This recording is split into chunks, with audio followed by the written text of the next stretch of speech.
restorasi Meiji. Restorasi Meiji 1868 sampai dengan 1912 adalah titik balik yang mengubah Jepang dari negara feodal menjadi negara modern dan maju. Transformasi utama yang pertama bagian politik, kekuasaan dipusatkan di bawah kaisar. Menggantikan sistem shogun, Jepang menerapkan konstitusi 1889 dan sistem pemerintahan modern. Yang kedua ada ekonomi, industrialisasi besar-besaran terjadi dengan pembangunan pabrik, kereta api dan sistem perbankan. Yang ketiga ada militer.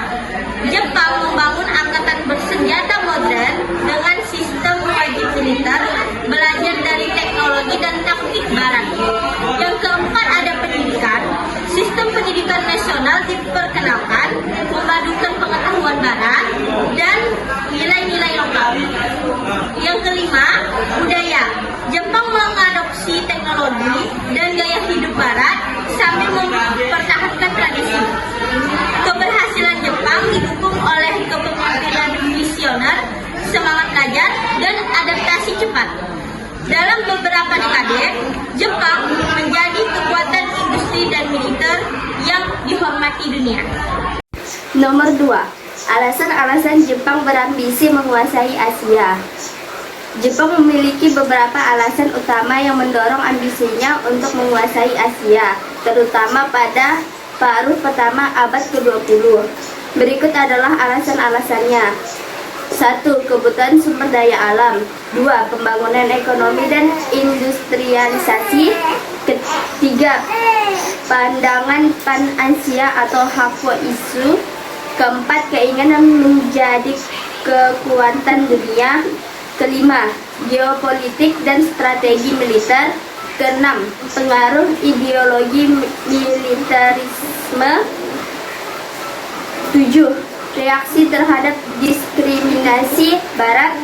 Alasan-alasan ini menjadi dasar bagi kebijakan ekspansi agresif Jepang yang akhirnya memicu Perang Asia Pasifik selama Perang Dunia Kedua.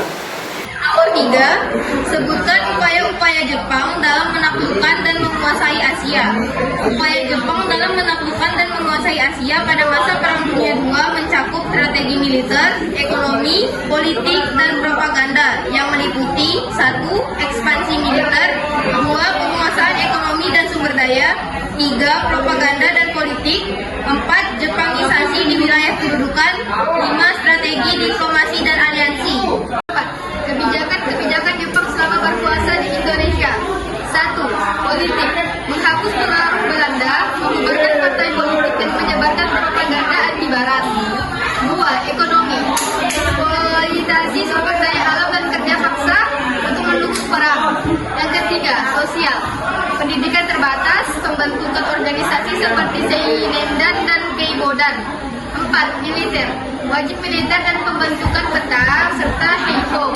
5. Budaya, mengontrol media dan menyebarkan budaya Jepang dan melarang budaya Barat. Bagaimana kedatangan dan kebijakan Jepang di Kalimantan Barat? Kedatangan Jepang di Kalimantan Barat selama Perang Dunia II 1942 sampai 1945 membawa perubahan besar baik dalam aspek politik, ekonomi maupun sosial. Berikut adalah penjelasan mengenai kedatangan dan kebijakan Jepang di Kalimantan Barat. 1. Kedatangan Jepang di Kalimantan Barat. Awal kedatangan, Jepang mulai masuk ke Kalimantan Barat pada tahun 1942. Setelah berhasil menguasai sebagian besar wilayah Asia Tenggara, mereka menyerang Pontianak dan kota-kota strategis lainnya, menggantikan kekuasaan Belanda yang sebelumnya menguasai wilayah ini.